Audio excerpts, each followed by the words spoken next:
Hello students, कैसे हो आप। तो हमारा पाठ चल रहा था कक्षा 6 में व्यापारी, राजा और तीर्थ यात्री। तो उसके बारे में था, प्राचीन भारत के बारे में हम पढ़ रहे हैं। तो आज है बौद्ध धर्म का प्रसार। तो कह रहा है कुषाण जो लोग थे, जो राजा थे, उनके सबसे प्रसिद्ध जो राजा कनिष्क हुआ। परीक्षा में क्वेश्चन आ सकता है, जो कुषाण जो लोग थे उनका जो सबसे प्रसिद्ध जो राजा था वो कौन था?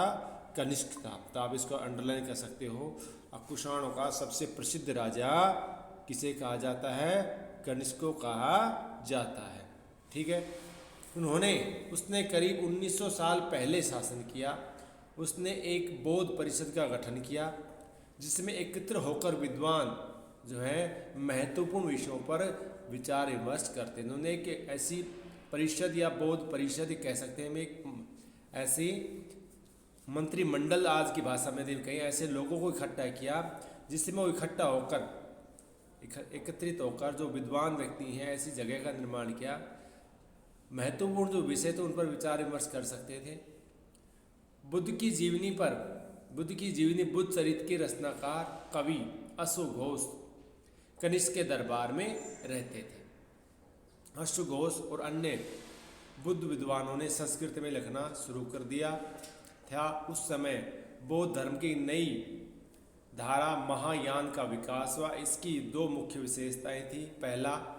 पहले मूर्तियों में बुद्ध की उपस्थिति सिर्फ कुछ संकेतों के माध्यम से दर्शाई गई थी। मिसाल के तौर पर उनके निवारण प्राप्ति को पीपल के पेड़ की मूर्ति द्वारा दर्शाया जाता। पर अब जो फिलहाल जो मूर्तियाँ दर्शाई गई महायान के अंतर्गत, अब बुद्ध की जो प्रतिमाएं हैं अर्थात जो मूर्तियाँ हैं बनाई जाने लगी।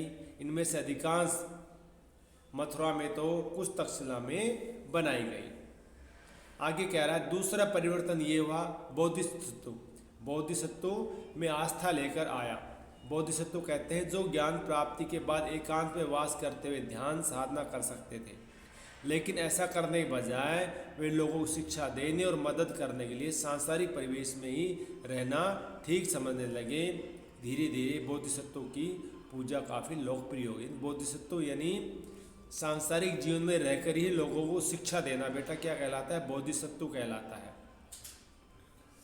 धीरे धीरे बोधिसत्व की पूजा काफ़ी लोकप्रिय हो गई और पूरे मध्य एशिया और चीन के बाद कोरिया और जापान तक ये जो है बोधिसत्व जो है फैलने लगा। ये विचारधारा फैलने लगी क्योंकि ये विचारधारा सभी लोगों को पसंद आई, क्योंकि इसमें जो है गृहस्थ जीवन को त्यागना नहीं पड़ता था। अर्थात जो है गृहस्थ जीवन में रहकर ही जो है वो लोग भगवान बुद्ध या अन्य देवी देवताओं को मान सकते थे। बौद्ध धर्म का प्रसार पश्चिमी और दक्षिणी भारत में हुआ।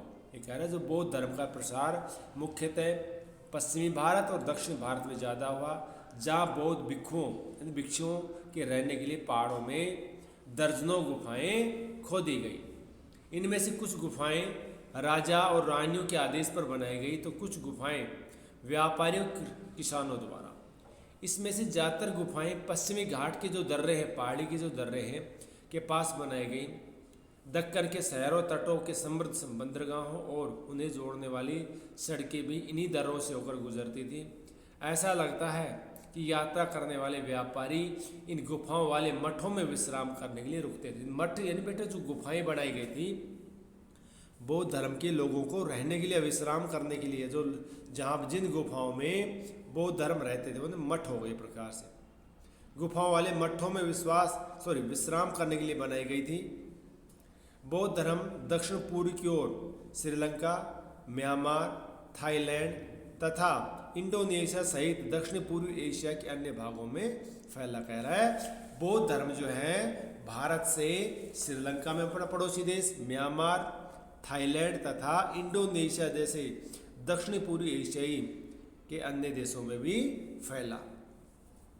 अब कह थेरवाद नामक बौद्ध का आरंभिक रूप है इन क्षेत्रों में कहीं अधिक प्रचलित था। अभी कह रहा है प्रश्न संख्या 100 को एक बार फिर से पढ़े। क्या तुम बता सकते हो कि बौद्ध धर्म इन इलाकों में कैसे फैला? क्योंकि बौद्ध धर्म इलाकों में इसलिए ज़्यादा फैला क्योंकि यहाँ पर बौद्ध भिक्षुक अधिक रहते थे और उनकी विचारों को मानने वाले लोग भी अधिक थे। अब है तीर्थ यात्रियों की जिज्ञासा। व्यापारी काफिला में जहाज दूर दूर जाया करते थे। बहुत से तीर्थयात्री भी उनके साथ यात्रा में निकल पड़ते थे। कह रहा है जो बौद्ध धर्म में जो है काफिला जो है लोग तीर्थ यात्रा में दूर दूर तक जाया करते थे और उनके साथ आम जो लोग थे, सामान्य जो लोग थे, वो भी यात्रा पर निकल पड़ते थे। इस तरह भारत की यात्रा पर आया एक चीनी बौद्ध, जो भिक्षु के एक उदाहरण दे रहा है ये। अगर जिस समय भारत में बौद्ध धर्म का प्रचार प्रसार हो रहा था, उस समय एक चीनी विद्वान भारत में आया। बौद्ध तीर्थयात्री फा सियेन काफ़ी प्रसिद्ध है। वह करीब 1600 साल पहले भारत आया। स्वेन त्वांग तैसांग, जिनको नाम था, क्या नाम था, स्वेन तसांग, 1400 साल पहले भारत आया और उसने करीब 50 साल बाद इत्सिंग आया। और उसके बाद कौन सा यात्री आया, इत्सिंग आया।